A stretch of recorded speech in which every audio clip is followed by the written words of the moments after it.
मार्गादरम्यान कुडाळ नजीक मच्छिंद्रनाथ तपोभूमी देवाच्या डोंगराकडे जाणारा मार्ग म्हणून एक फलक लक्ष वेधतो. हाच मार्ग थेट नागमोडी वळणे घेत देवाच्या डोंगरावर पोहोचतो. भर दुपारीही तेथे पोहोचणाऱ्या प्रत्येकाला शांतीची प्रतीती येते. थंड वातावरण, साथीला निसर्गरम्य परिसर पाहताना आश्चर्यचकित व्हायला होतं.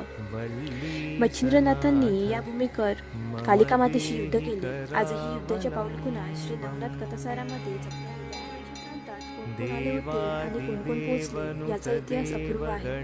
गौरी शंकराचा पुत्र कार्तिकेयाचे स्थान म्हणून कोकण पुराणात प्रसिद्ध आहे. मच्छिंद्रनाथ कार्तिकेयाचे स्थान पाहूनच कोकणात दाखल झाले असे नवनाथ कथासारातून समजते. कुडाळजवळील आडूळ म्हणजेच आताचे आंबडपाल या गावाजवळ मच्छिंद्रनाथ पोहोचले. मच्छिंद्रनाथांनी आपल्या तपाला सुरुवात करण्यापूर्वी कालिका देवीचे स्मरण केले व तू माझ्यासाठी जागी राहा व काव्यग्रंथाला आशीर्वाद दे असे सांगितले.